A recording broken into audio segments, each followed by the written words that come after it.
Welcome to episode 8 of the Kilted Kickoff with me, Dan, and my lovely co host, Murray. How are you doing, mate? I'm good, yeah. We're both at the rugby. As of yesterday, we are recording Monday evening, and being at the rugby just never gets old.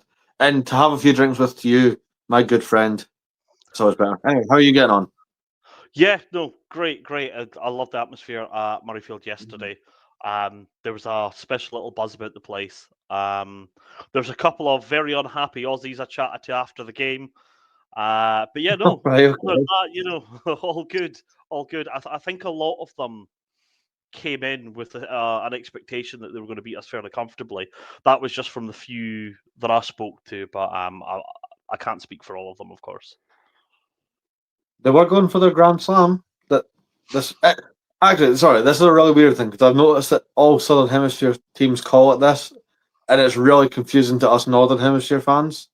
Mm-hmm. So at the end of the year, when Australia, New Zealand, or South Africa come up and they play England, Wales, Scotland, and Ireland, you have to play all four, and you win that, it's the Grand Slam. I'm like, no, the Grand Slam's in February, March time for the Six Nations. It's really confusing. Do they call it a And Grand Slam if they they go call it, through they every call game of the Rugby Championship as well without a no, defeat? no, No. So which would make more sense. yeah. So it's just if they come and beat the four teams that make up the British and Irish Lions, it's Grand Slam. Yeah, yeah, it's a Grand Slam. I'm like, okay, that's not a Grand Slam, but hey ho. Anyway, So each their own.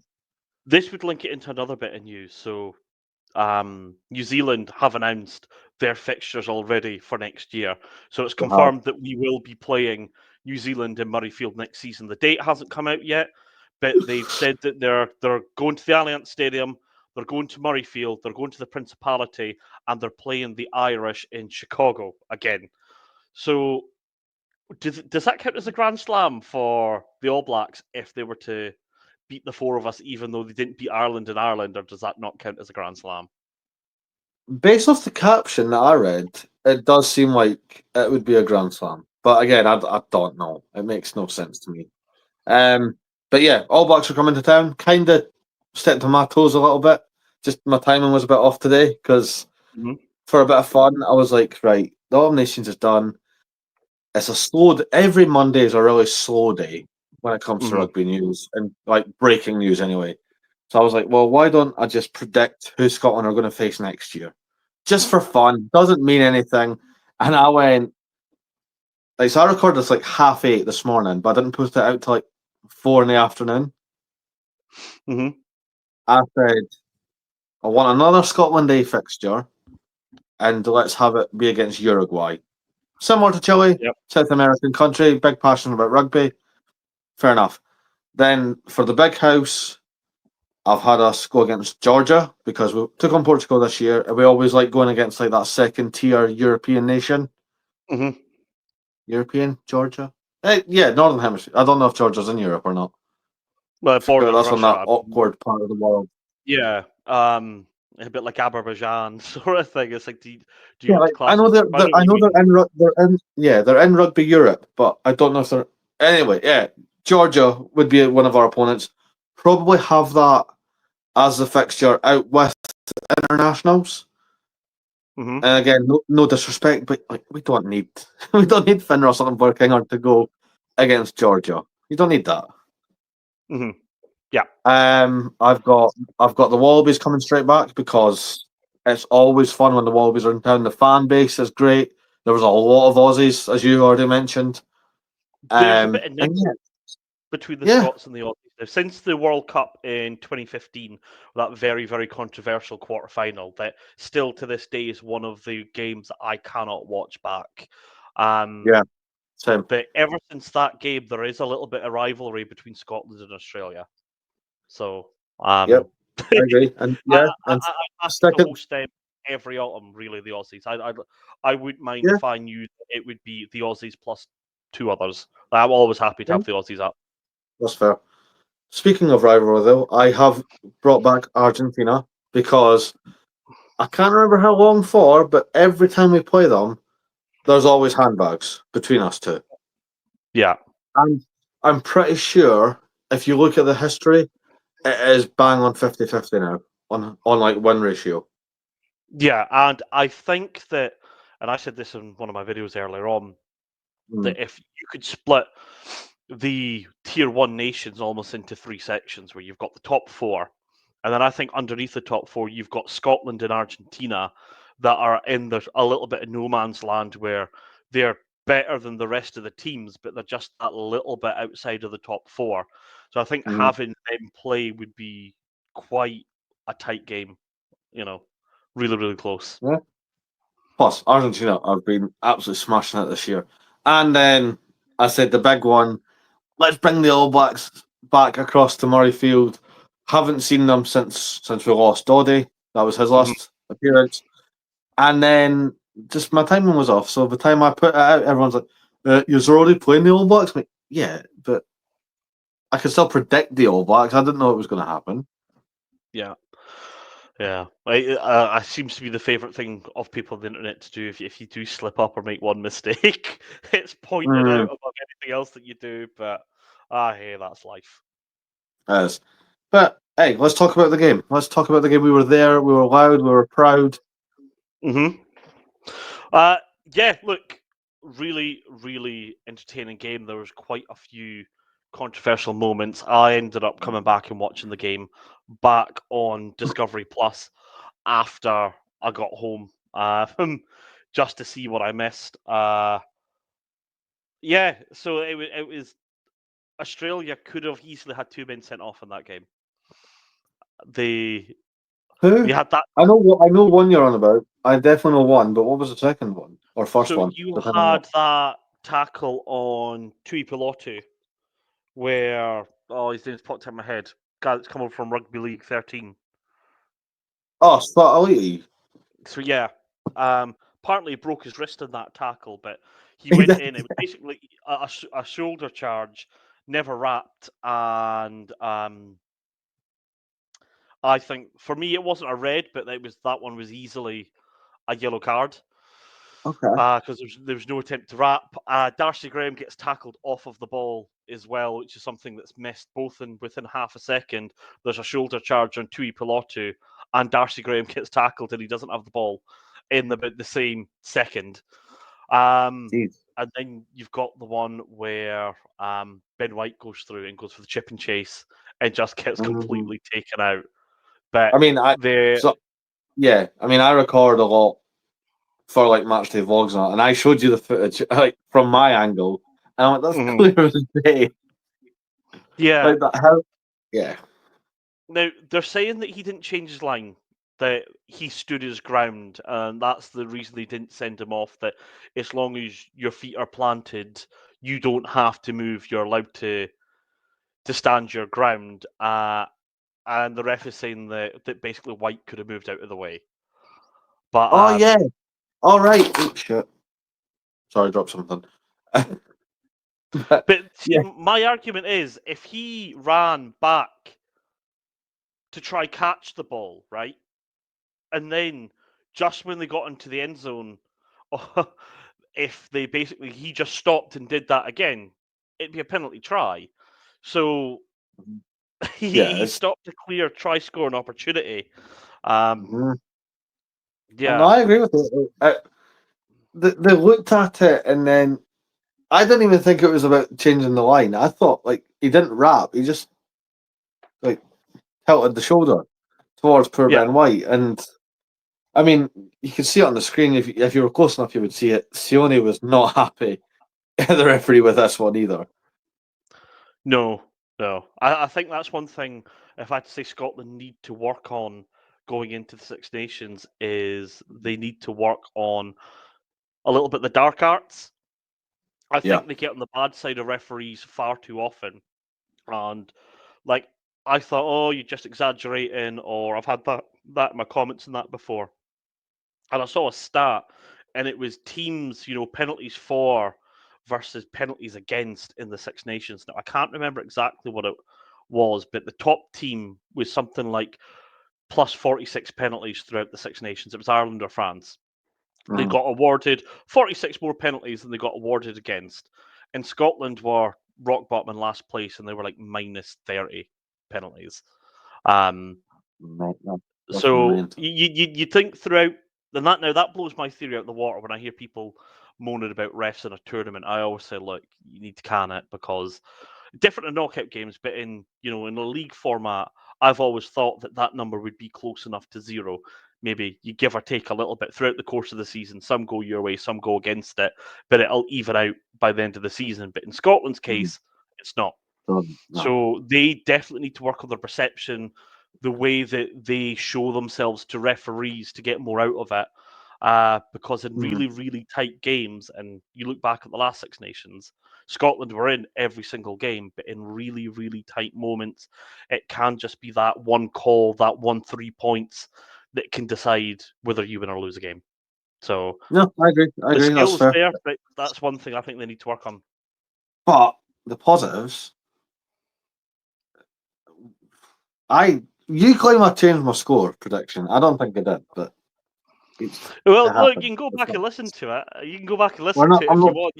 No. You said Scotland by 5. You said, and then on TikTok I said Scotland by 12, and then I stuck by that because you asked me in the car on the way through, and I was like, "Yeah, Scotland by 12," and you said by 5. I was like, "No, I said by 12." No, you said by 5.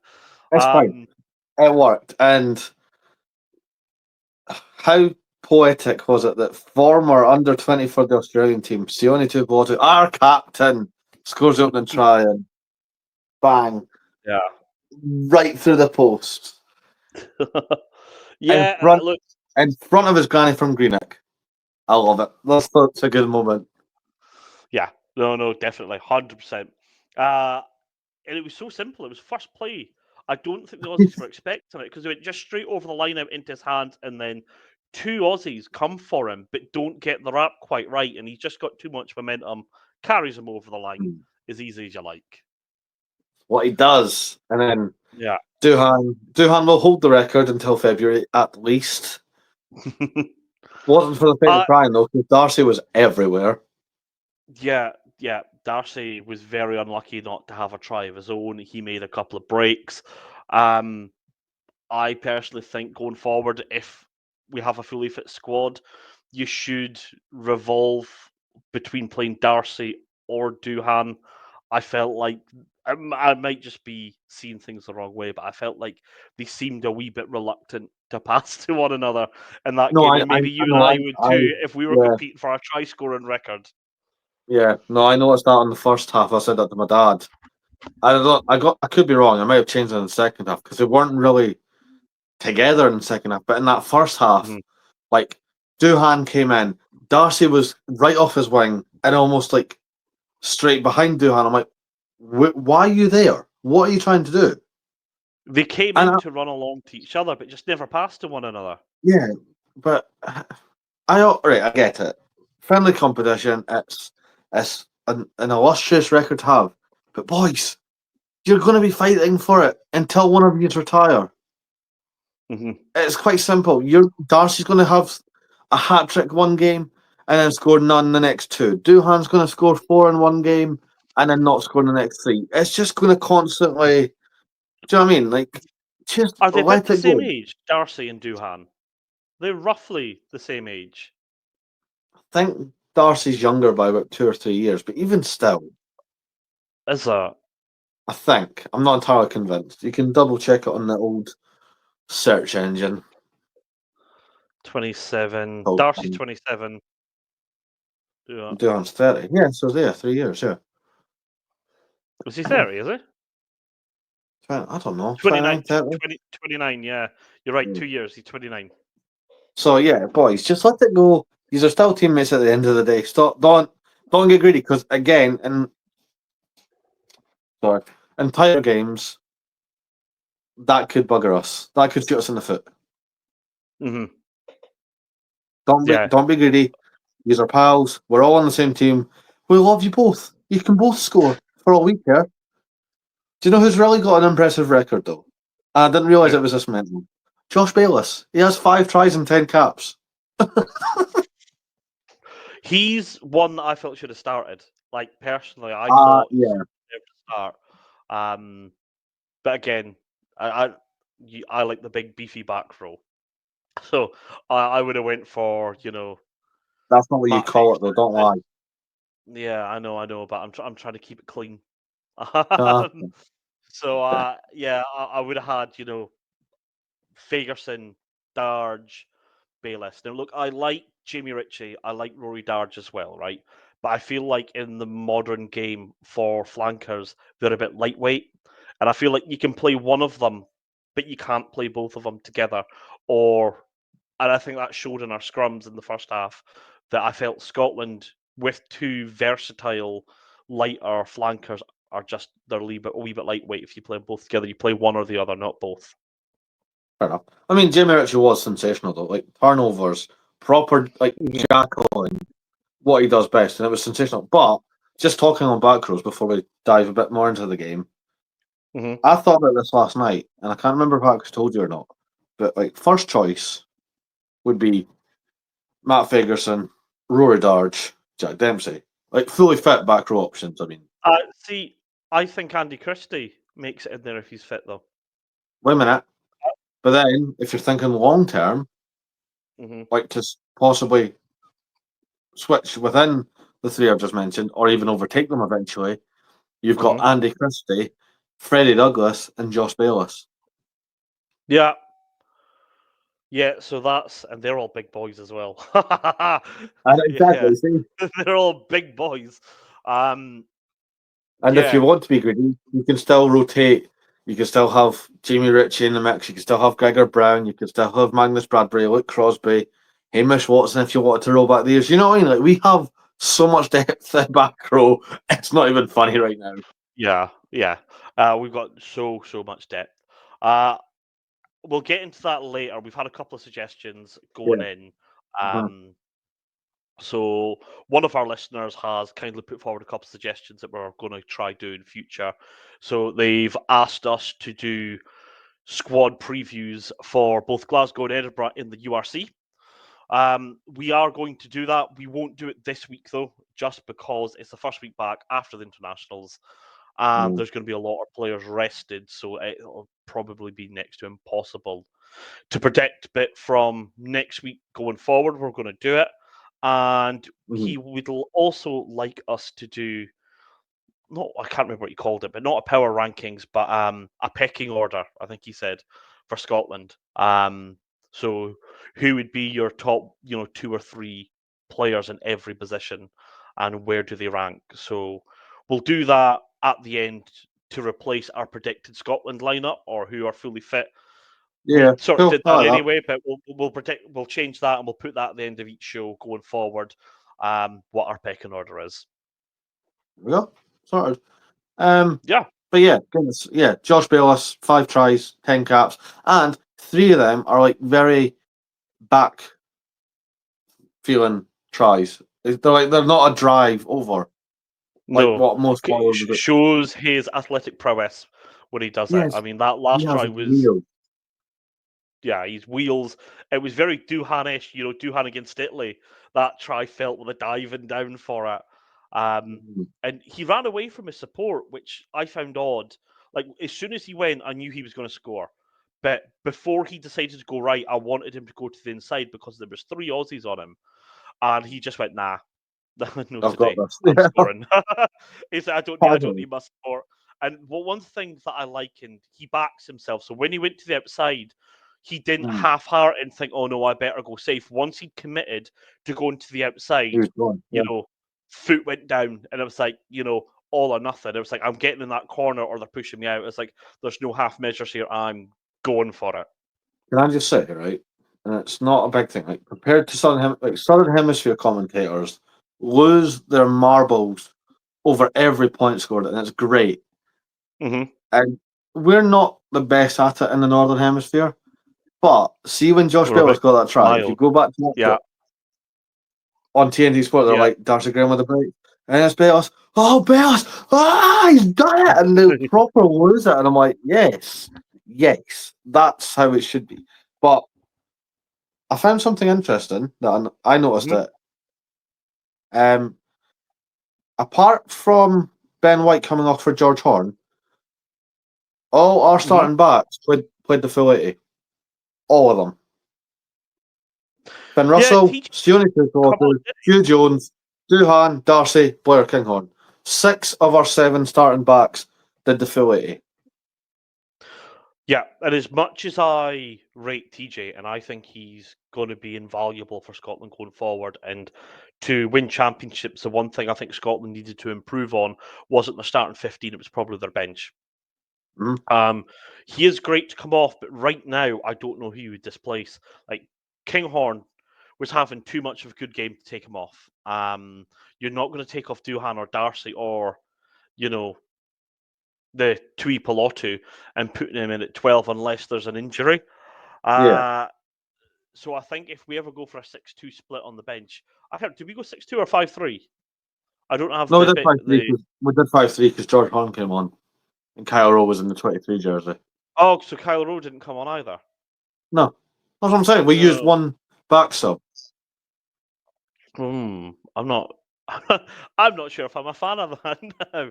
If you're going to have the bench, you need to intend to use them, I think. That's just my opinion. I didn't actually know that. I completely forgot Kyle Rowe was on the bench.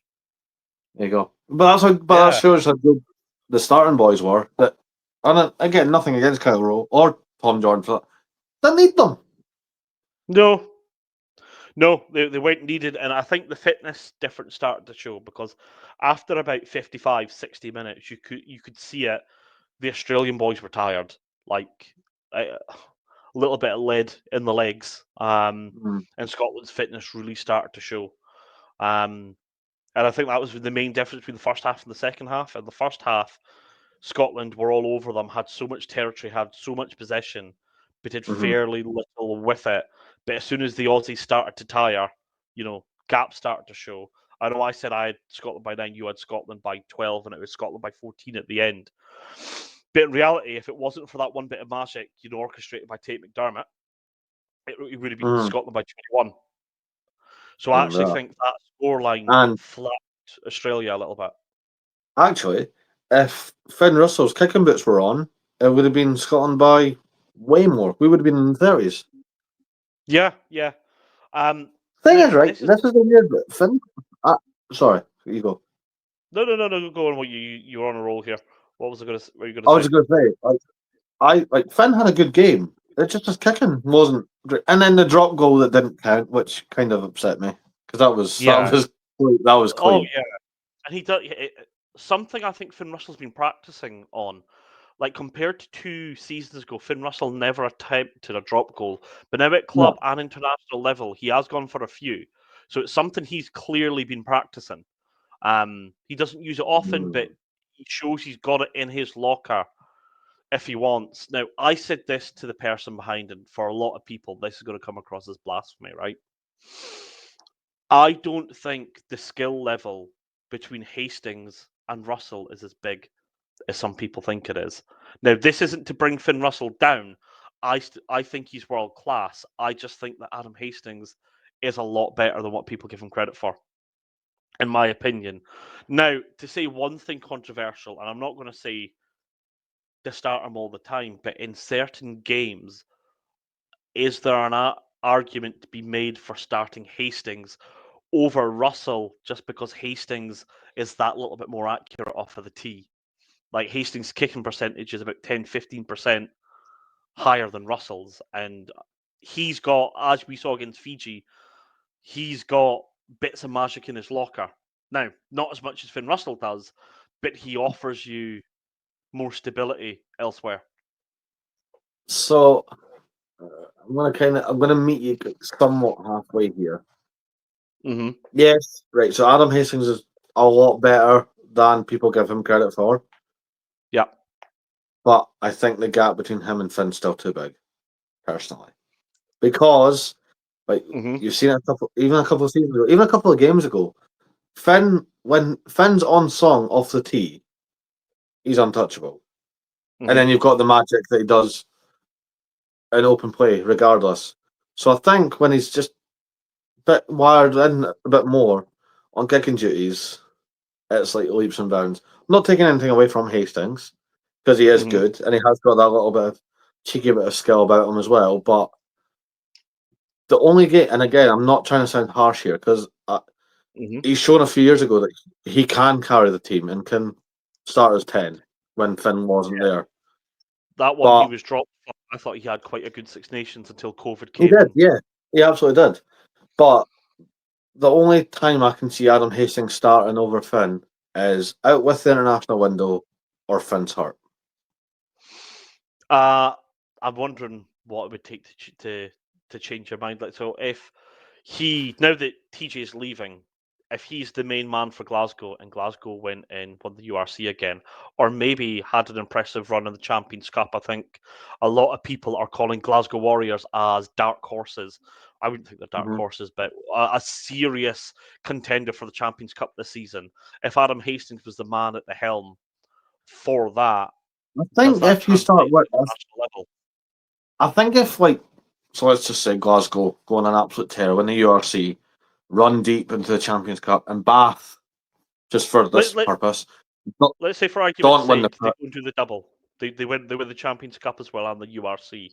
Just for me to try Right. put across this. Let's say So they beat Bath in the final to win the URC.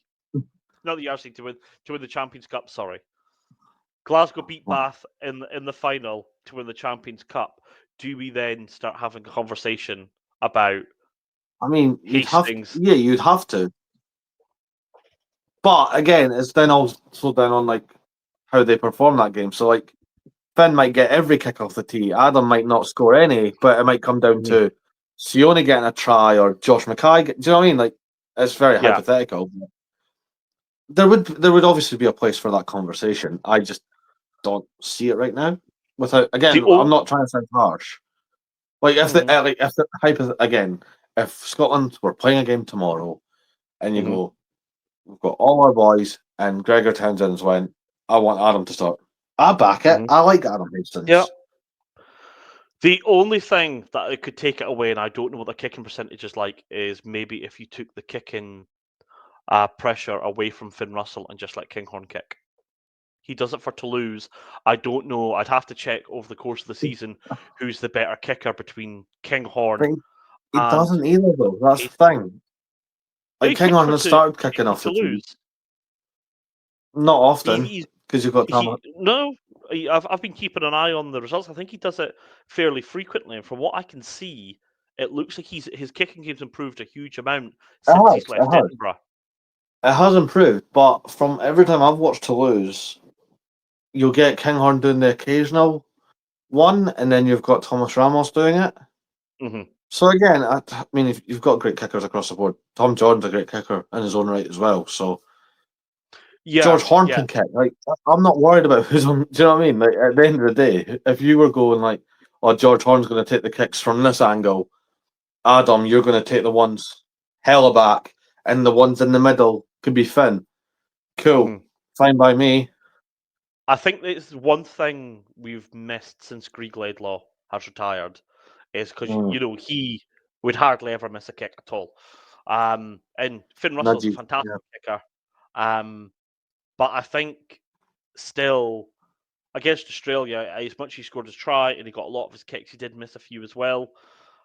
I'd just like to have someone that's in that, high 90 or mid 90 percentile bracket, where I think Finn Russell overall club and international is probably low 80s. So if we get someone that gives you that, 92 to 96%, somewhere in there, we'd be laughing. Oh, so Ben Healy then. Do you know his kicking? I'm just saying. That's what I'm saying. If you're doing off percentage, it's Ben Healy then, isn't it? Is his kicking that high? I'm not sure it is. It was for a while, yeah. Yeah, in his first season it was, but yeah, he went like 7 rounds without missing a kick off at the sticks, which is insane. I don't know what that is now because he doesn't play for Edinburgh anymore. So, but yeah, it was a good game. Finn got the win. Sione getting a try. Finn got the win. Shut up. Scotland got the win. I knew what I meant. Thank you. And yeah, we end the season the international season on a high. And just before we go into Edinburgh, Glasgow, power Mhm. rankings and all that. A Mhm. lot of people in the comments were saying Scotland can really compete for the Six Nations this year, and it's not even Absolutely. Scottish people that are saying it, and it's great. I love it. Yeah, yeah. I think they can. Right now, first of all, I'm glad that a lot of the people that were getting on at me have finally shut up now. Like I was getting it hard from English fans, basically saying that we were going to lose this game because they did. And I've been saying for a long time, I hate that logic. Sorry, I yeah, hate that logic. we're a better team than England, and we have been for 3 or 4 seasons, right? We have been. Um, the only thing they have is, oh, but we lost to South Africa by less points than you did. Yeah, great logic. You also lose to us every year. You lost at home to Australia. You'd get beat by Argentina as well. So shut up. Um, and look, that will turn around. But right now, at this moment in time, Scotland are the far stronger team. Their head-to-head results show it. I should have lost my trail of thought, and yeah, and I've been getting that a lot as well, saying that we can compete. I don't think Ireland have been looking the sharpest. I don't think it's going to help them that Andy Farrell is going to be away to take charge of the Lions. We've Mhm. also got Ireland in Murrayfield. We look good. France look good as well. If I was to call it now, and look, my opinion can change between now and the Six Nations, but I would say that it could be between France and Scotland for the next Six Nations. I think we're the How close it last got game of the Super tournament. Saturday as well. Saturday final game, France versus Scotland. Imagine that's a winner takes it all. And we're not scared of Paris. Like we've shown that as well. No, no, they've got a lot of monkeys off their back, and I think with Glasgow Warriors winning the URC, Blair Kinghorn winning the top 14 on the Champions Cup, and all the Scots boys at Bath going to the Premiership final, and they're heavy favourites to win the English Premiership this season. I think that, and Mm. I said this to you at the time when Glasgow won the URC, that watch this winning mentality start to filter down to the Scotland team, and I think that is the one thing that they're missing. And look, make Yeah. no mistakes about it, Scotland beating Australia weren't at full whack. Like they were in third or fourth gear. You said Um, this to me, yeah. You yeah, didn't feel that we were going full no, noise. Like they the were. squad was full noise, but I know what Yeah, you mean. well, apart from the injuries, like Scotland had a lot of injuries in this, so it's not the best Scotland team we could have put out. Performance wise, I didn't think they hit full tilt. I listened to the Mm. BBC Scotland podcast before I came on here, and Gregor Townsend was Mm. saying that he felt that they weren't at full tilt either, and I don't think they were for the entire autumn. So I think it's a sign of a good team that we can not be at full tilt, but still That's the be one. Yeah. a really good rugby nation. Mm. So That's for exciting. me, I'm quite. That's very exciting. Mhm. No, Uh, I'm always. It's me. It's you that needs to be optimistic. I'm always optimistic. We've established this now. yeah, Come on, look, say it with me, Dan. It's coming on. I'm realistic. Oh, don't start this. You see how that plagues the English in football every year. Don't you dare wash your mouth out. Don't start getting cocky and running away from it. I'm not getting The one cocky. thing, I say it every year. yeah, it's. I still think we need a marquee win. Look, is it round 2? We've got the Irish Mm-hmm. in the Six Nations. Yeah, So we need to fix our mistakes from last year against Italy. Then we've got Ireland. Then we get a nice little break, and then we go on a nice little holiday down to Twickenham. I'm not worried mhm. about Twickenham. Nobody should be worried about Twickenham. Then we've got another break. Then It's we've not got Twickenham, Wales mate. up. It's the Alliance. It's the Alliance, mate. It's no They've Twickenham. never won at the Oh no, they have. They've got one win at the Allianz now. Sorry, Yeah, unless we're they've Japan, won they're some. not beating us. Oh, who beat Japan? It's not hard. We could beat Japan. We could score against Japan, Dan. Anyway, yeah, we're away down to England. We've got a break. We've then got Wales up at Murrayfield, which again, I'm not being Mhm. rude. Come on now. Yeah. And then we're away to Paris, which we've already shown that we're not phased by Paris. Mhm. Hopefully, we can do it. Hopefully, obviously, hopefully. But just we actually forgot to mention it. But I just want to Mhm. touch on it ever so slightly. Scotland A against Chile. Now Yep. I I had tickets. I didn't get to go because the lovely storm closed the bridge. Thanks. Thank you, Mother Nature, for that one. So I watched it on Don't TV, try to do the weather. and people are moaning because the first team beat Chile by this much. Yeah, this isn't the first team. There's young Yeah. lads in here that are like, again, we're going to do pecking orders in a little bit, like way down at club level. Mm-hmm. They should be higher up, some of them, but a lot of them, I'm like they're not going to be in a Scotland team. Mm-hmm. Without I being think like, you, there's some before it standout. started, But that was going to be the tightest game of the weekend. I said, look at all the fixtures. I know it yeah, was the Scotland A team, but I said all of them I thought were going to be blowouts or fairly comfortable wins, bar Scotland A versus Chile. yeah, Every it other was. game was quite predictable. Yeah. And you know what? It was a good game. Chile are no slouch. They just don't have the exposure. So when people see Scotland versus Chile, you think that's an easy win. It's really not. They are a very physical team. Yeah. And Haven't they they've made got some the World cracking Cup the players. last 2 times in a row? Mm, Last were 2 they in World Cups, finals? I think I they don't were. think they were. I'll have to double. Anyway, Mm, I might be wrong on that. I'd have to double check. I don't know. But But they're anyway, at the yeah, they last were World long. Cup. So. Yeah, and they deserve to be there. They put on a show every game. Didn't win, obviously, but that's just down to like experience. Nothing against the players. They were very good. They came over full whack. This wasn't like a Chilean 15 or Chile A or anything. This was the Chilean national team. They had Diego Escobar at hooker, who plays for Racing 92. Yeah, they Go. would have That's wanted, it. even though it was Scotland Day, they would have wanted to go back to Chile to say, look, that would have been a scalp for them if they'd beat us. So Oh yeah. they really wanted that, and I think a lot of the Scotland boys, in games like that, it's weird because the team don't play together usually, so it doesn't gel. And then you've got 2 sets. You've got young boys coming through who it's their first time in this sort of spotlight, and they maybe want to play a little bit individualistic because they want to impress. And then at the other way, you've got someone like Stafford McDowell, who captained the Scotland senior team the week before, has now gone and captained the A's. And don't get me wrong, he would have been disappointed the fact he was in that A squad, but would have felt like I need to prove a point. I'm a standout here. So I think, and there was a bit of that in the Portugal game as well. That in games like that, it just doesn't gel the same.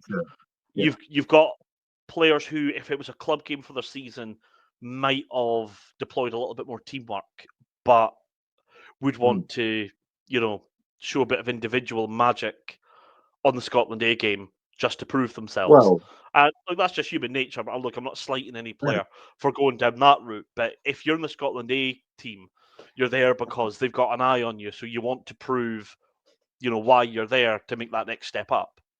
yeah. And guess who scored again? Aaron Reid. Because he's just getting really accustomed to that. When he wears that famous blue jersey in the Thistle, he just scores, man. He's going for more tries and caps. I love it. It's a great start to have. Ben Afshar coming off the bench. Oh my God! Please get Ben Afshar capped. Please get Benny Boy capped. I've never seen the Under Armour rip so clean off. Yeah, like it did You need to buy more. tackled. You need to buy a bit more pricey Under Armour if you're listening, mate, because that came off fairly easy. To be honest, like, for what it is and how he got you, that came off a bit too easy. But I saw a picture great of it. individual. Sorry, go on. Yeah, it just ripped away from him, and I'm like, how does that even happen? But great individual run that set up the Tom Dodd try. I've never seen a box kick go 50, 60 metres. That's ridiculous how he does that. That could come in very handy. Going long term forward. And guess what? Guess who got player of the match? Freddie Douglas. Because of course he did. It's just what he does. Please get him in the bloody Edinburgh team. I think which leads us to the next bit. Well, does he have a good chip for Edinburgh against Benetton next week? Yeah, he has to. Yeah, maybe I like Jamie Ritchie might get rested, right? But Mm-hmm. you still got But not even, Muncaster. not I'm even not just sure if he'll get this. rested or not. But who would you start? Who's your back row for Edinburgh then against Benetton? I have. Oh, I've got mine. I've got mine. Is it the big one? Is it the big one we spoke about in the car? The big bees. I'm gonna have Magnus. Oh yeah, no, Marcus actually, Crosby. sorry. I'm going to change it a little bit just to be slightly different to you, so I'm not copying you. I'm Yeah. going to start with Crosby, Okay. with Freddie Douglas, Crosby and Douglas. and you're going to have Ben Muncaster at 8, and you're going to have Maggie coming off the bench. I'm gonna have Freddie Douglas, Muncaster, and Maggie. That's I like that. I have no issue with that. Do you know who's yeah. also in with a shout? I don't Who? think he will, but Tom Dodd. Tom Dodd's actually in with a shout of starting. Yeah, he's a player that doesn't get a lot of game time, and I said this to you sort of. I think it was on the game to one of the games. Sometimes that's all a player needs is a bit of exposure. Yeah, Rory absolutely. Darge is probably the best example of that. That he was at Edinburgh, hardly got a sniff, went over to Yep. Glasgow, and now he's captain. You look at Tom Jordan; he was playing for Ayrshire for it was Mm-hmm. Ayrshire, wasn't it? He was playing for in the Yeah, Super yeah, Six. Air Nobody Bills, had yeah. even heard of him. And now look where he is. So sometimes a player can be a good player and fly under the radar for a lot of years. So if he gets an extended run, Mm. that'll be good. And I think that will fire on Jimmy Ritchie to try to keep his place, knowing that there's people snapping at his heels at I both think international level and club level. I think you can argue any of them, but I need to see Freddie Douglas. I don't even care if it's off the bench. Like he is too good to be sitting at the sidelines with Edinburgh A. And again, no disrespect to Edinburgh A. I love the concept of it. I understand Hmm. what it's there for. You've got the Blythe Lafferty brothers from the under 20s in that setup. You've got Liam McConnell, that again played for the A's, former Scotland under 20 captain. He's in that Hmm. setup. You've got a lot of the younger lads. But Freddie Douglas, that now has an international cap, needs to be with the first team. Yeah. Like, Yeah. he can't. And that's He's what. weird. I can't think of any other players that have been capped for their nation before they played a club game. Off the top of my head, can you think any that got capped for their country before they played a club game? Um, I know And Jamie Blamire was.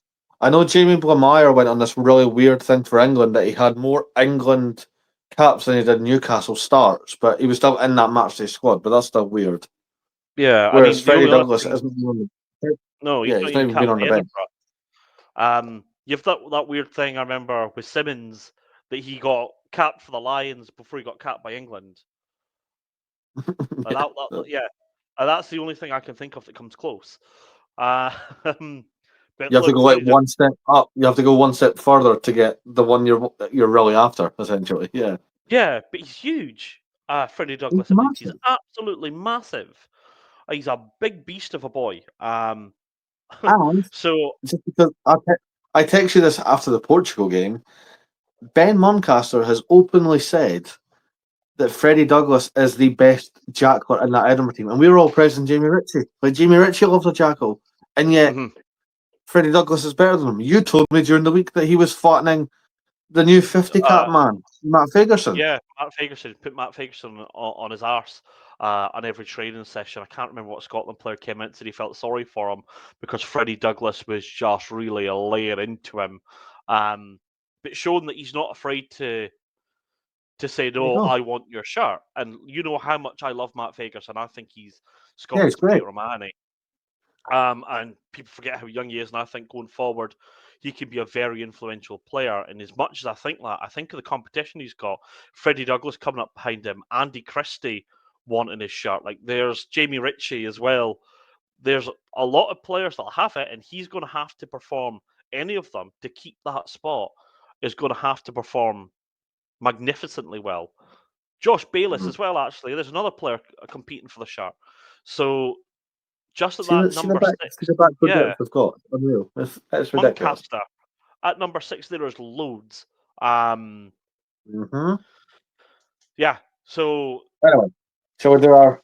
What was it we got asked? Oh no, we're not doing it this week. Sorry, the Glasgow, so in Edinburgh thing. future, we are going to do URC prediction going Glasgow and Edinburgh.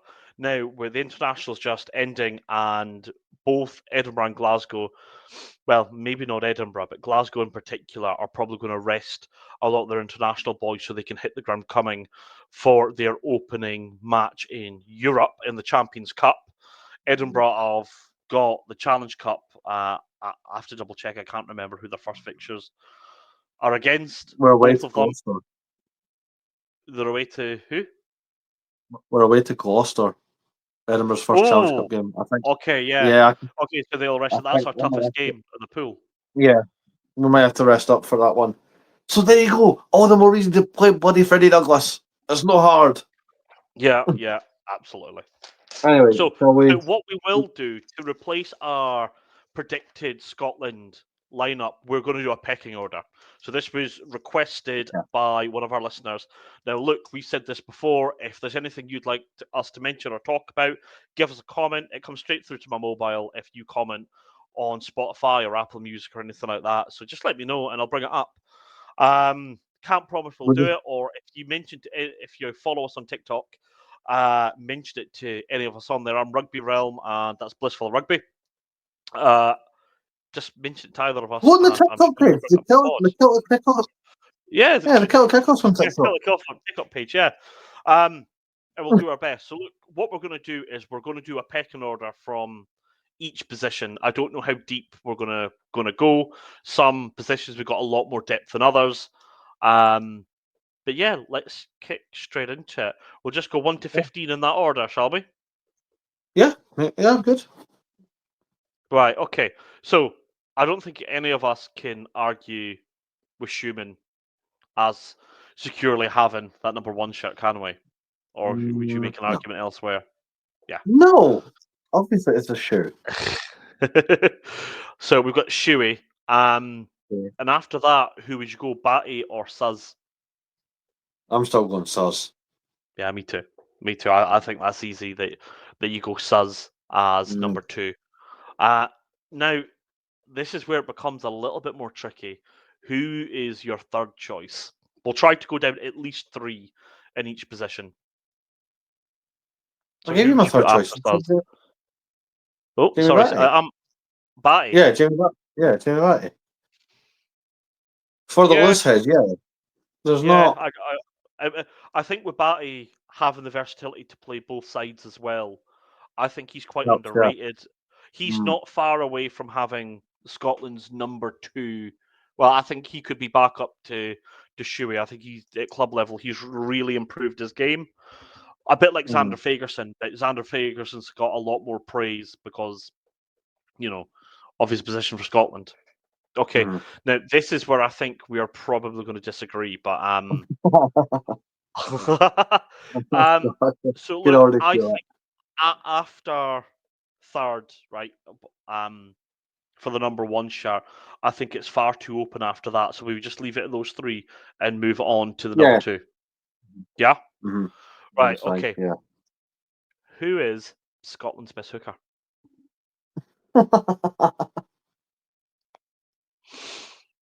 I think that a lot of people are going to be on this. Are you part of the Johnny Matthews fan club or aren't you? I like Johnny Matthews, but he's not our best hooker. He's not had the time. He's not had the chance to do it. Yeah, no, I can't be.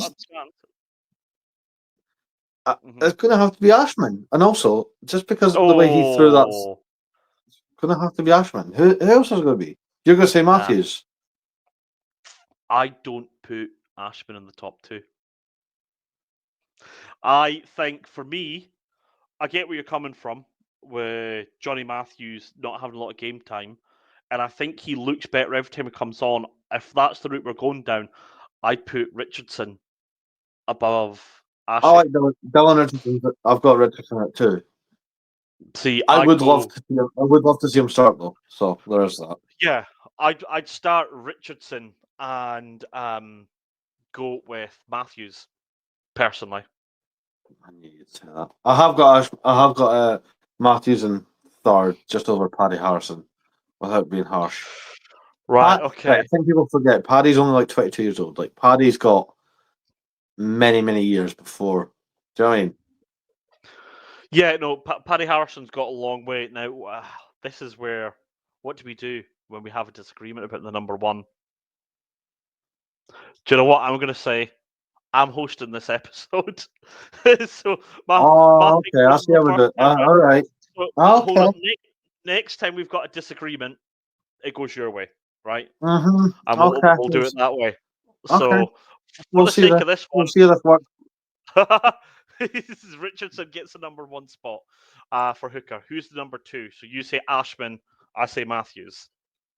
But you just said All right. it's your decision, so it makes No, no no, matter no, what I no, said. no. For the first time since I've had one, next decision goes your way. So Ashman. you have Matthews over. Sorry, you've got Ashley over Matthews. Yeah, Matthews would be my third choice now. Okay, so we're in agreement there. Fine. So you get Ashman as our second hooker. We've got Matthews as third choice. I think that's the way Townsend sees it as well. Actually, who do you have at number 4? Harrison. Paddy, yeah. Paddy. And would we go down any deeper than that, or Gregor Howson would be 5. Yeah, He's not. 6 might sound surprising because he's not played a professional minute yet, but I would have Jerry Blythe Lafferty over Dave Cherry. See, I think we're getting way too down Yeah. into No, the we're realm of going far speculation. together. I'd leave that one there. All right, That's fine. okay. Number 3 jersey, Oh, I wonder who could it be? hard, right? VP now, bring him out of retirement. Yeah. So yeah, go without saying, No, Sander Fagerson. Sander is clear as day, number 1 in the 3 Now jersey. this is probably our lightest position out of the load. Do you go Miller Mills or Hurd? And I've got an interesting take on this. I'm going to go Or- Will Hurd. Or I was going to say, or technically you could go Batty because he can play both sides. Nah. We'll just keep him in the list heads now. Right, so is that going to be a rule that a player can't cover more than one position? So when it comes to TJ and that, we have to designate him as a number 10 or 12 or 15. You can't play Yeah. multiple. Right, Yeah. okay. Well, So depends on how thin it really is. Because I don't think the tight heads is thin that we need to bring in Jimmy Batty over. Okay, so I would agree. I think Miller Mills is a slightly better player, but Will Hurd's a lot younger and he's got a lot of years on Miller Mills, and I think he should be given the experience. So I would go Hurd over Miller Mills. I've got a funny feeling. This isn't to do with power rankings or anything. I've got a funny feeling Will Hurd's going to join like Edinburgh or Glasgow come the end of the season because of how young he is, and yeah, we want you to play more. And if you've got, I can see more to Edinburgh because Glasgow's got Sander, Finn Richardson, Patrick Schickerling, and Sam Talakai all in the tight head position. They've got better depth than Scotland do for tight heads. Whereas Edinburgh's got Paul Hill. We've got Darcy Ray. It would be Javen Sebastian, who's still injured. Oh, Javan Sebastian, is he 4th choice then? Completely forgot about him before we move on. Or is he not even in the top 5 for you? Because after Hurd and Miller Mills, who would you put?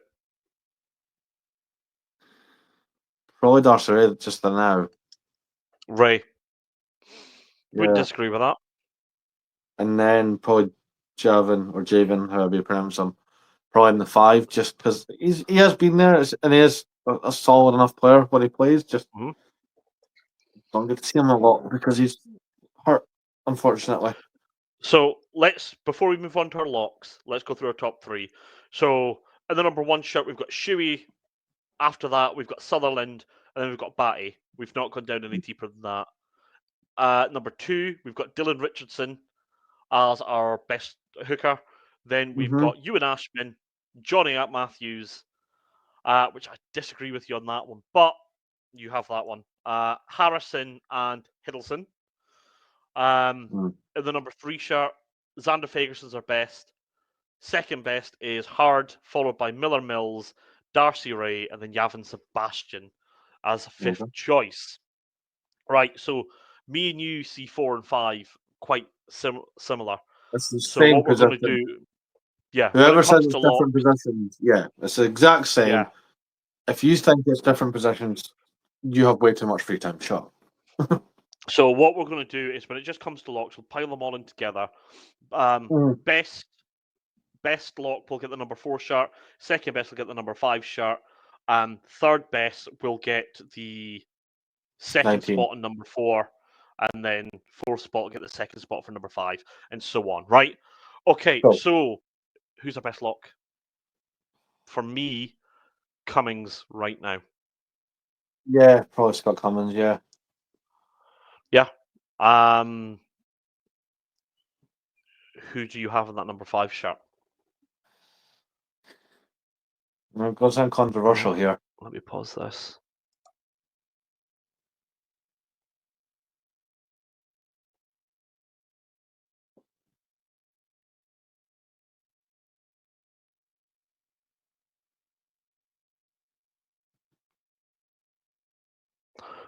Right, sorry about that, folks. It looks like we had some technical difficulties there. We're not completely sure where it cut out, so we're going to go back to picking our locks. We think it cut out around the time that we were selecting our best locks. So, are we both in agreement that Cummings is Scotland's best lock at the moment? Yes. Right, perfect. So now this is where it really opens up. Who's second best? I'd still say Johnny Gray. Yeah, but he's ruled himself out of the competition at the moment until he's so come what, out. that just can't... Well, by that logic, then it's Grant Gilchrist. Ooh. He put in a stellar performance against Australia. Yeah, I mean he put in a good game. Now look, I got Richardson, so I'll give you Gilco. Personally, I'd go for Craig or Williamson. I think they're both fantastic and who we should be looking at going forward. For Gilco, sometimes his temperament, I think his disciplinary record's poor. He's a wee bit the butterfingers for me, but look, I'm the negative one. Yeah, we'll go Gilco for now. Gilco for the number 5. If you didn't get injured, I would have said Williamson is next one, but I'm going to go with Craig for me. Yeah, I think he's great. Well, actually, even without injury, I would go Alex Craig and then Max Williamson. Right. You go Craig, then Williamson. Mm-hmm. Right. I'm the same. So, we've got Craig and Williamson. And I won't be annoyed at that going forward. Alex Craig and Williamson, I think they're probably the future. What do you think of Samuel? I like them, but I think Ewan Johnson might just clip him ahead. Yeah, there's generally nothing in it. Like Ewan Johnson's got like 3-4 caps. Alexander's got one. Like there's nothing in it at all. But look, I'm clutching at straws for that last one. The way that we are doing the rankings, that they're both on even footing. So for the number 4 shirt, we've gone. It's Cummings. Second spot's Craig. Third spot is Johnson. For the number 5 shirt, it's Gilchrist. Then after that, it's Williamson and Samuel. If you want to clump them together in order, it would be Cummings, Gilchrist, Craig, Williamson, Johnson, and Samuel. I'm good at that. That's fine. Now, this is where I think we're going to have a lot of disagreements. Right, So, we are going to have to designate a player to one position. So for Matt Fagerson, you're going to have to give him 6, 7, or 8. Just put him at 6. Right. Okay. So for me, our best number 6 is Andy Christie, fully fit. I can't see past Andy Christie. I think he's incredible. Okay. Well, I'm gonna pick your Peter O'Mahony and have Matt Fagerson at my 6. Well, I gave you Gilco, so I'm getting Christie. That's fine. And again, hey, I like Andy Christie, so it's all good. Right. Who falls as third choice at number 6? At number 6. Douglas? Muncaster? Jamie Ritchie? Nah. Jamie Ritchie, yeah. I still think Jamie Ritchie is very considering. I think people forget this part. He was our captain, and when players lose that, they don't come back from it. Really, he has. He has, yeah. Okay. All right. Like Stuart McInally disappeared.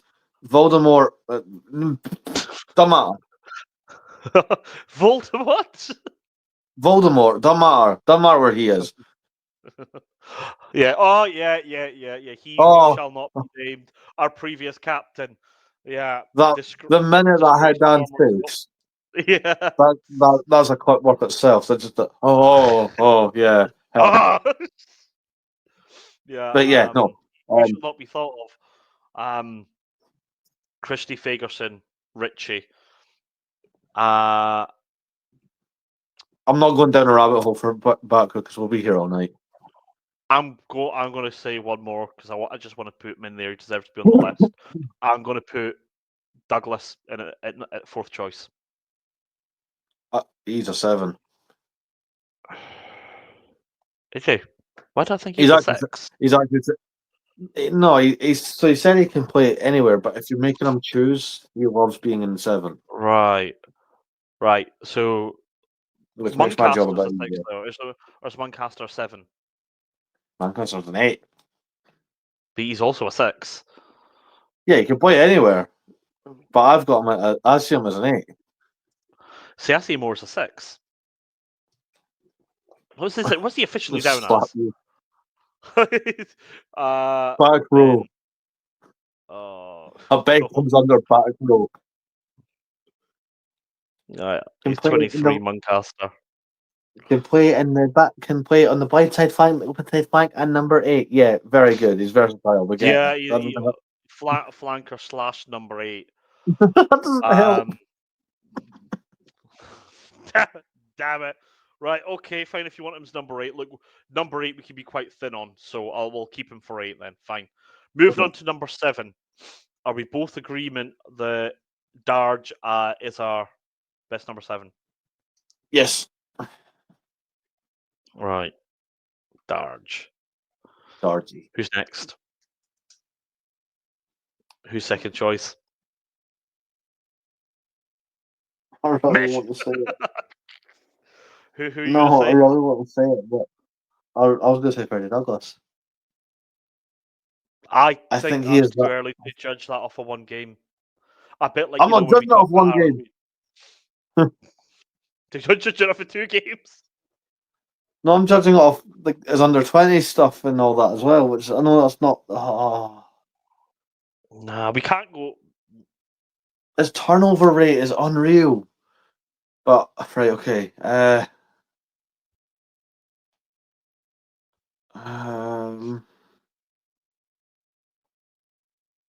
Again, it depends where you see players play predominantly. 7 it would probably be then Luke Crosby.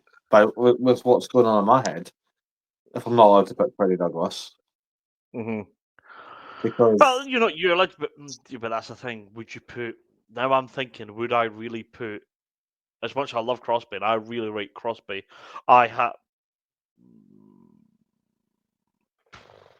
See, I always get mixed up with a lot of players when they play 6 or 7. Bayless, Is he a 6 or a 7? He's an 8. No, but he falls in the same category. He I plays know, both that's what I'm flanker and saying. number 8. I think it's just personal preference. Yeah. We've got a lot of players that can play. Like Andy Christie's played at 8 a couple of times as well, which again Yeah. isn't helping our case. No, Jack no, Dempsey it's can not. play 6. Magnus Bradbury can play 6, 8, Jamie and second Ritchie row. can also play 7. Yeah, see what I mean? Damn you One boys for thing- being so good at your job. Do you know what? I'm just going to break because I think most of these players can play all 3. I am Yeah. going to, because I'm thinking of pecking order who's going to start. I want to put Bayless in as second choice 7. Okay, that's fine. That works.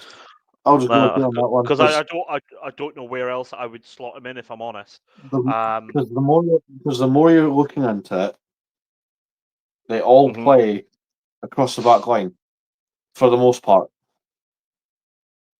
Right, so Douglas is third choice, or Crosby? Yeah, I think that's fair. Yeah, And I'd have Crosby to. fourth choice. Yeah, Yeah. Now which I want to that put out sounds there ridiculous just as well. Though. for the record. I think that right now Crosby's probably a slightly better player than Douglas, but because of Douglas's age, his potential is so high that I'd have him over Crosby in the pecking order for me. It's the same. It's the same logic we used with Will Hurd. There you go. Yeah. Okay. Number 8, Dempsey. Dimple. I would have had Bayless as behind Dempsey, but you've got we've established they go anywhere, so it's fine. So it would be Magnus probably behind Dempsey in the 8. Maggie above Muncaster. Oh, no, Muncaster then Maggie. Muncaster then Maggie. But you can feel the issues that we have now, So and Muncaster. and people wonder why that their favorite players don't get picked in the back row. There's too many of them. Maggie B. Right. Scrum half. Sorry? We're on scrum half now, no? Oh yeah, sorry. For some reason, I thought I thought you said Duhan. I was like, wait, what? This is Probably. Listen, he probably could.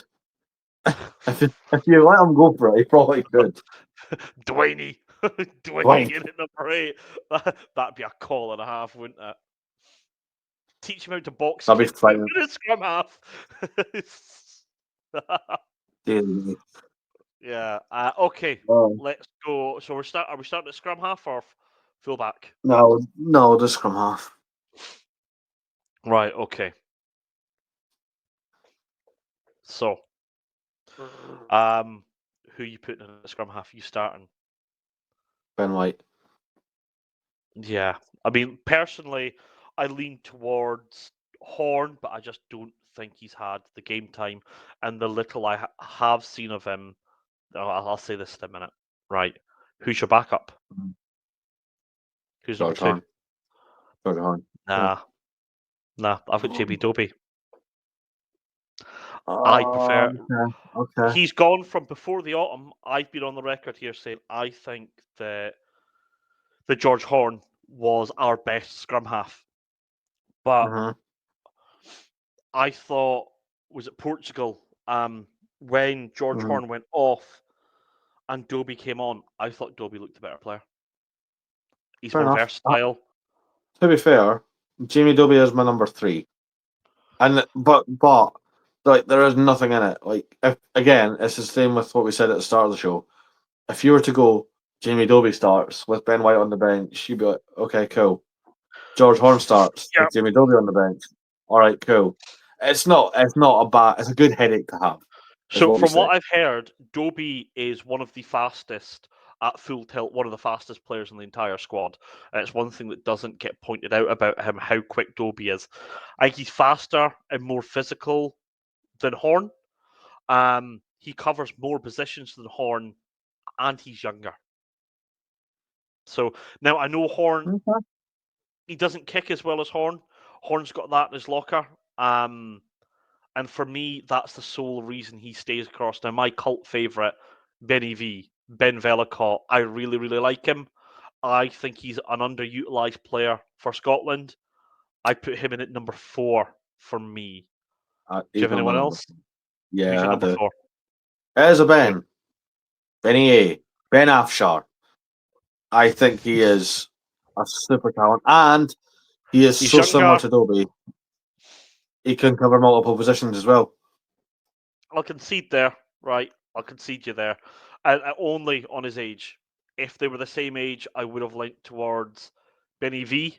But your Ashfar's the future. Yeah, I put I Ashfar like in. Benny. But we've got too many Bens as well. I've just noticed this. Yeah. We've got too many Bens.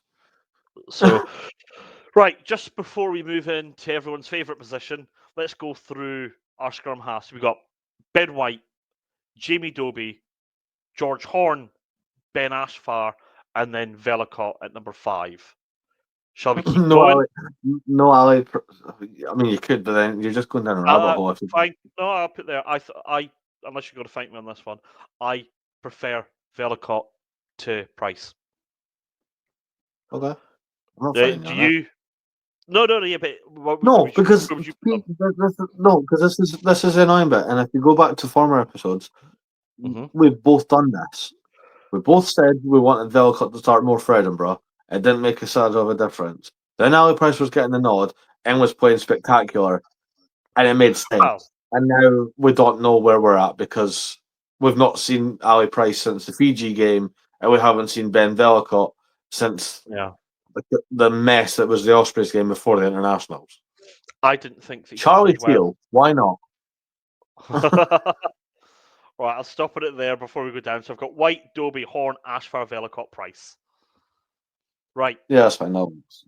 At number 10, just so I know where we're putting him, is TJ going 10, 12, or 15?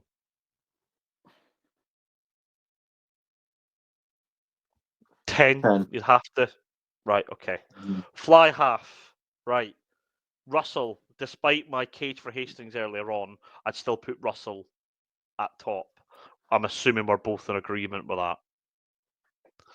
I'd Yes. like to think so, at least. Yeah. I'm not Right. even. I'm not even comment that question. Hastings and TJ. I don't think there's a lot in it. Horses There's for courses. I There's think really not. Hastings is a better kicker, and Hastings is also a more creative player, but TJ is a more physical player.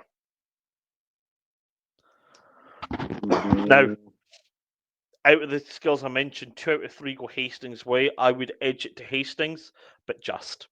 I put Hastings as second choice, TJ as third choice at 10.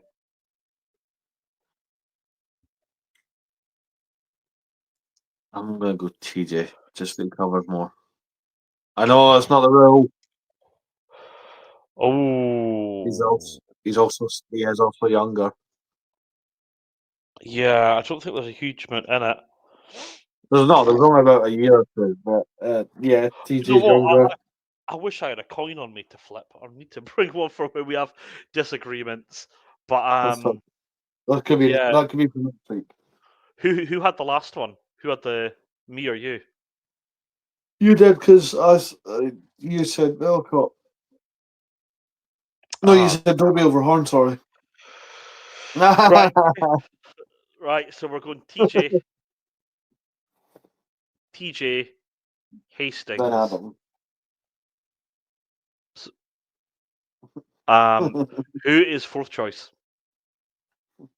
I was going to say something there, but he's not capped and he's not been in the squad. So it doesn't count. I'm going to hold on. You're going to say who? I was going to say Fergus Burke, but he doesn't count. No, I'd have to put Thompson and Healy 4 and 5. Yeah. Yeah, That's fine. Yeah. Now Thompson's been doing great at Edinburgh, but I still think the gap between him and Hastings is quite large. Healy at number 5. Right, hold on. You may have to carry me for a second. My camera's gone blurry. I'm just going to restart it. You're all good. We've got centres next. I imagine we're going to do 12, like 3 for 12, 3 for 13. 12, starting 12 and 13 is very easy. Surely Tuipulotu starts at 12. Hugh Jones starts at 13. Mm-hmm. I would then have Stafford McDowell. So we've been going in numerical order. So are Oh, we just jumping? order. Are we jumping to 11, or do you want to go centers? I always do centers. I do it back three. Sorry. All right. Okay. Fine. So 12, 13. Yeah. So I think we're all in agreement. Huey Pilotu is our 12-13 combo. Mhm. And Jones is at 13. Mhm. Now, third choice. So we'll go with 12s first. Backup 12 for me is McDowell. Yep. 100%. Yeah, I think he's I agree with fantastic, that. and I think he's an unlucky player, right? Yeah. Just with the generation he's born with. Now, I'd compare this to anyone that's listening out there that's football fans. I think this about Zlatan Ibrahimovic. He was born in an era where Cristiano Ronaldo and Messi both existed, and he would have been renowned as some sort of a bigger legend than he already is if he didn't exist in that same era. But just going from a Scottish point of view, I think you could put McDowell in that category. He just tends to exist in a time where Huey Pilotu exists and they're the favourites to be the Lions. Do you know? Actually, Starting do you pair. know what? That's quite fitting because who I'd have as like second choice 13 is Rory Hutchinson because He's in that he category as well. he's in that he's in that exact same category. If him and Stafford were on the scene 5 years before, it would be a totally different story. Yeah. And the thing is, if we lived in a world where Pilotu and Jones never existed, and our centre partnership was McDowell and Hutchinson, we would still think, well, that's still a world class partnership. It's still classic, yeah. So, yeah. Then you've just got to round off with your third choice for each. 12 Yeah. would probably be Cam Redpath. Yeah. I was drawing a And mind blank there for a minute. Yeah, Redpath is fair. 13 is tricky. Is Harris still in anywhere washout, or is he I don't think so. like even on an injury crisis? I'd probably give it to Matt Curry. Again, if you're doing like I stunned you this you thought Matt Curry was a lot older than he Mhm. is. Yeah, I thought he was a Yeah, lot older than he was. no. I wouldn't disagree with that. I think the pool becomes a lot wide, and we'd be guessing a lot after this. I personally, unless one of our lovely listeners wants to throw in a name here, that I'll be happy to bring up. By the way, if you are listening, you think, oh, we've not mentioned this player, or we've both had a brain fart and completely skipped someone over, let us know, and we'll bring it up. Yeah. So I'd leave it at that. 12-2 Pilar. Oh, actually, Mosesi, where does he fit in? Not yet. I actually was going to talk about this earlier. So I think they really, really wanted the idea of let's have the brothers play together, and then Mosesi came in, and again, I've enjoyed him, but I'm not an international head coach, so I don't know what they're looking You're not for. the training. Yeah. I think he's not quite there. Like hindsight is a powerful thing. Like Mosesi didn't feature at all. He played in the No. A's, but he's not capped yet. We all He will. expected to see him at Portugal or Fiji, and he was in Yeah. neither. So He rather, was in neither. Wasn't even on the bench. I think he's not quite there yet. So I don't know. I wouldn't rank him yet because right, okay, they don't know where he is. right, okay, Without sounding harsh, because he's been quite impressive at Edinburgh. right, okay, fine. We'll leave it at that. So back three options. Right. So, this is where we go. We'll start at. Does it actually matter? Because the wings, I would just do wingers universally. kind of like how we did second row. Just how we do. Okay, fullbacks on its own. Right. Okay. So I think if we're doing it that way for wingers 11-14, for me, king of the wings is Kyle Stein. I think he's our best winger if he's fully fit right now. Hmm. He can kick. He's got leadership material. Best player under the high ball. He's still physical. He may be not quite as physical as Duhan, but for a winger, he's still a big bloke. For me, it's a shame that he's injured, but I think he's our best winger. This is brutal because I've always said Duhan and Darcy would start for me. Hmm. Well, because he got staying first, Hmm. I'll say Darcy. But it would mean Duhan's then third choice, but Yeah, he's not in my eyes. he is in Does that mine. make sense? I know he is in yours. See, now, this is mainly because of the law change where they actually can't obstruct runners under the high ball. I think he's getting better defensively, but Mhm. he's quite weak under the high ball. Although he gives you that moment of magic, that X factor that no other player gives you, I think he needs to improve under the high ball a wee bit. So for He is me, trying though. I just want to put that yeah, out there. He is trying. But you do so get players that like, no, this is what works for me. I'm not trying anything else. Duhan's not this one is of them. weird. We've got Scotland's all-time try scorer as third choice winger. Grudgingly, I've said this. Yeah. So right, you got the last one. Where would you Yeah, have put Duhan if it was up to you? Would you have put Stain in at number 3 then, or would you have yeah. Stain? No, I'd have Okay. staying at 3. Well, I'll have to I look. agree with everything. I agree with everything you said, but I've just got this rule of if you can cover more positions, you're easier off the bench, and that's just how I've always operated like that. Do you know what? I'm going to star these. I think some of these ones that we disagree on, I think a better way to do it is we'll put it out on the Kilty Kickoff page as a clip, and we'll Okay, let, if we disagree on a player, we'll let our viewers decide. I think that's a fairer way to do it than the way that we've been doing it recently. that's fine. So I'll just come back. So we disagreed over TJ and Hastings, Dobie and Horn, Stain, Duhan and Darcy, um, Richardson, Ashman, and Mhm. Matthews. That's No, about it, that's I think. you're just going to use that one so you can get all the Glasgow faithful. Oh, Johnny Matthews is the best. Hold on. I don't know what percentage of the Celtic kickoff is Glasgow, which percentage is Edinburgh. Now, neither I'm do not. you, unless you've done a survey. I've not looked at anything. I'm just saying that's what's going to happen. But it's funny. Matthews is such a polarized figure. Some people think he's rugby Jesus, and some people don't rate him at all. Now, I'm fully subscribed to his fan club because, I watch the URC like yourself week in and week out, and he's fantastic. And Franco Smith is one of the best Yes. coaches about, and he really rates them. He's been the top try scorer for 2 seasons in a row now. Mhm. So look, for me, I think he's fantastic. Anyway, back to the question at hand. We're rating our wingers. Aaron Reid in at number 4.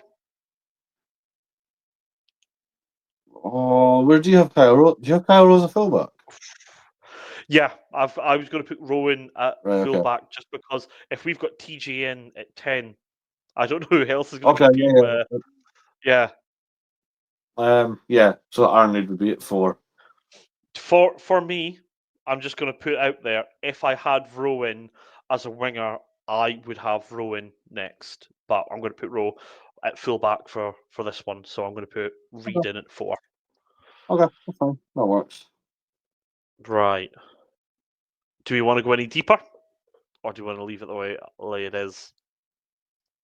So we're only maybe get a couple more in. Ross McCann.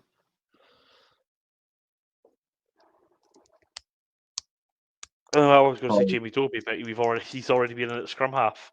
yes. Come on. Yeah, it would be Ross McCann, and then it would be. Jeez. I think versatility is one of our big things here. And I've just realised if we're going for dedicated wingers, I find it really difficult to pick up past the first four.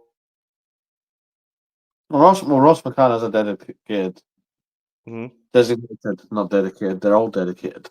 Designated winger. Mm. But Right. Okay. it's We'll go.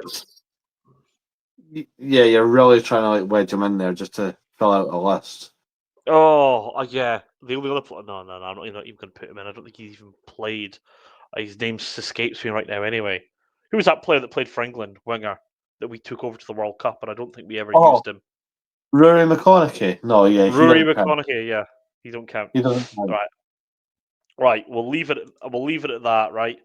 For wingers, so we've done them universally, right? So right now we've got Stain, Darcy, Doohan, Reid, and McCann, but we're going to put a vote up on Kill to Kickoff to decide the order of that since we disagreed.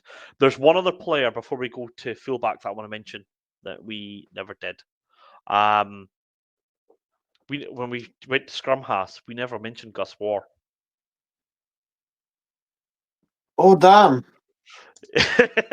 I just thought that there when Reid came up. So we've got White, Dobie, Horn, Ashford, Velicott, Price. Now, for me, I put War in just because he's unproven below Ashfar but above Velicott. I'd put. I know I'd have. you're a bigger fan of War than I am, though. I'd have Gus War at 4. So you'd have him below Horn but above Ashfar. Yeah. Right. Look, I'm happy to put him in there. But this is one that's going to go up for debate on Kill the Kickoff anyway. So we'll put that on there. And plus, it's a great idea for content. I just realised how long this episode's been. Jesus. Yeah, I know. I'm gonna. I think Jen started cooking my dinner about an hour ago. Oh, I'm gonna be in trouble. Right. Okay. So look, let's go fullback, and we'll quickly finish it off then. Right. You did that and your 3 things, and I agree with you here. We're both in agreement. Babe Kinghorn, King Blair Horn, is our best fullback, and I think Yeah. he's one of the best fullbacks on the planet. It's between him and Hugo Keenan. I was talking with Jake for 24-hour rugby, casual bias, Rose, Jimmy, and that yesterday. I think all of them actually put Kinghorn over Keenan right now. I like it. Yeah, I like that that. was a universal decision between the lot of them Okay. to put Kinghorn over Keenan. I said I still thought it was a straight shootout, but they all had Kinghorn above Keenan. So Ooh, I like it. I'll Rowe, second choice. For this, yeah. Yeah. Right. Then after that, And then Mr. Always Injured. Harry Patterson. yeah, Mr. Always Ollie Injured. Smith. Yeah, no, I see both fit. I put Ollie Smith above Patterson.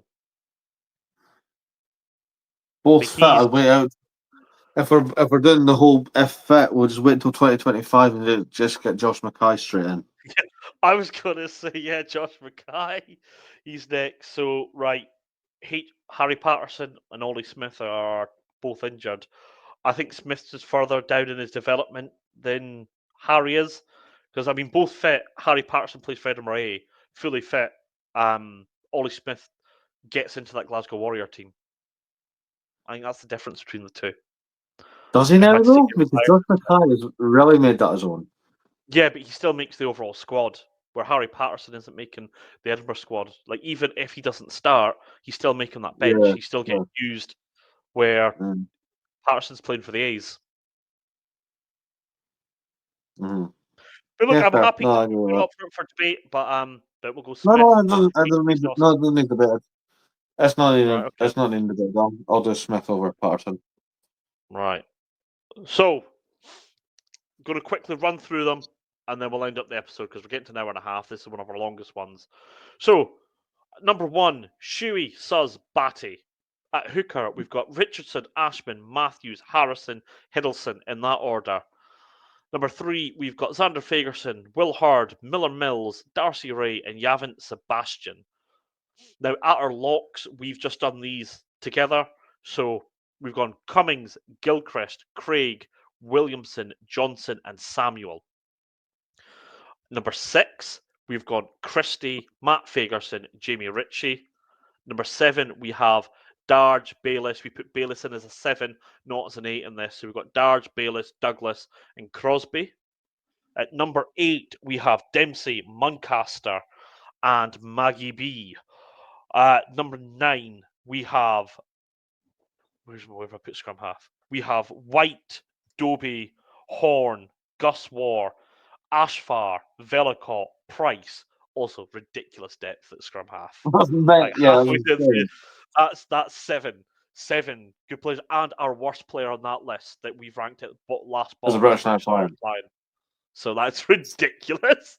At number 10, Finn Russell, TJ, Hastings, Thompson, and Ben Healy.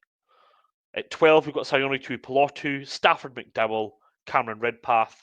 At 13, Hugh Jones, Hutchinson, and Curry. Now, wingers, we've done what we've done locks in, and we've just done our top 5 wingers. This is going to be debated. I've put Kyle Stain as number 1.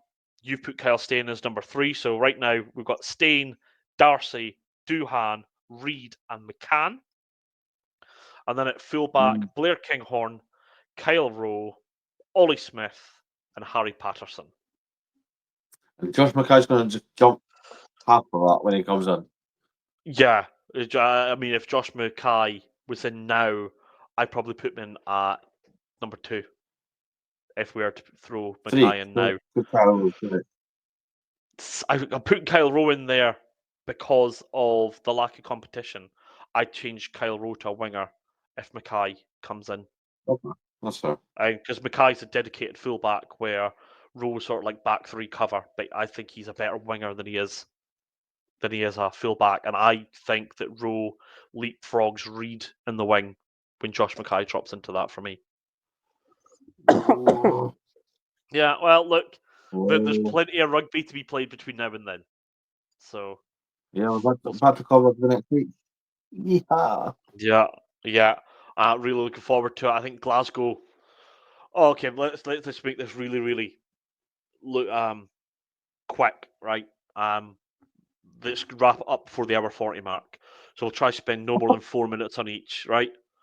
Yeah, an hour 32. So Glasgow play Scarlets. It's going to be a very rotational side. Welsh rugby's in a rotten place right now. Can you say anything else about Glasgow win? No, at the Fortress of Scotland, I can't. No. And I'm going to leave it there for Glasgow. I mean, that's fair. that short, just so we mentioned it, it's going to be a rotational side. I think Kyle Rowe will feature.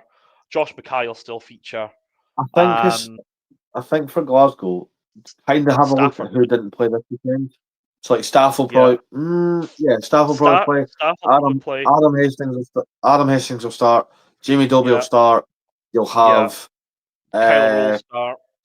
You'll probably have Cancelliere. You'll have Josh Mackay because he's not been affected. Yeah, it's the second row I'm more interested in. So Gregor Brown and Max Williamson are injured. Richie Gray is now in Japan. So it would be Alex Samuel, and then you'd really have to start Scott Cummings because there's no one else. And Scott Cummings has just done a full shift against the Wallabies. So I'm intrigued to see what Franco Smith's got up his sleeve for that one. Yeah. Also, you have to remember, Matt Fagerson won't play. Dempsey's injured. Xander Fagerson won't play. They'll start Sam Talakai. Will Batty play because he started for the A's? Possibly. So I think in the backs they'll be all right, but in the forwards that's going to be interesting. Forwards are interesting, yeah. Really testing the depth here. Yeah, and then there's Edinburgh that can really, without being rude, it shows how good the Glasgow team is compared to Edinburgh right now. Edinburgh could nearly go full whack, thereabouts for the most part. So Bowen Venter will probably start, which again isn't a bad thing. Paddy Harrison will probably start. Yeah. You'll have Paul Hill because Paul Hill's not with Schumann, international. Darcy and Dewey will get rested.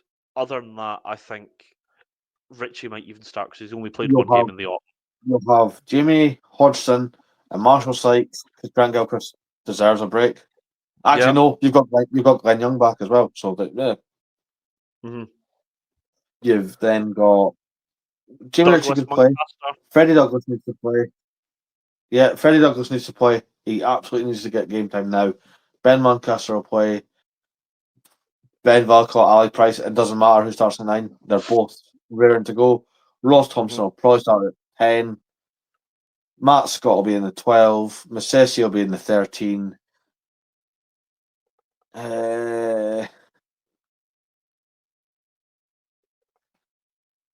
One the back three is weird because Buffelli's out injured, Patterson's out injured, so Yeah. Houston likely Houston would will start. start at fullback.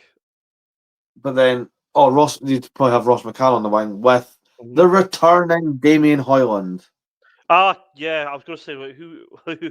I had a mind blank. I knew someone was returning, but this is what you get when you go too heavy at the game the day before. Or you can have Matt Curry on the wing because he did that for the A's Yeah, Matt Curry could go on the wing. with Damien Hoyland covering the back three on the bench. That works. Yeah, you could do. I think that they should go full noise Edinburgh, right? Because you'd imagine Benetton will rest most of their squad because they featured heavily for Italy during the autumn, and Edinburgh desperately need to get some points on the board in the URC. I think right now that's a more important task than no disrespect to the competition, than the Challenge Cup. I think Edinburgh are more than good enough to cruise through this pool stage of the Challenge Cup. So I think they should really treat this like a big game, Benetton. This is one that they should be targeting. I don't hate it, but I'll be there loud and proud anyway. So are you. I think. Yeah, Are you going? yeah, probably. So I need to double check. I'm pretty sure I've got the day booked off work. But if I'm off work, I'll go. So Cool. right, look, this has Oh, been that's been our up, longest that's been up. podcast yet. It is now Tuesday. We've gone past midnight since record. This is how long we've been on now. The dedication we show to you guys because we love you. Murray's asleep on the sofa. So I've got 2 kids under 5. I'm on the school run in the morning. I'm knackered. Yeah. So this bit to be my week off. I'm running the missus to work tomorrow.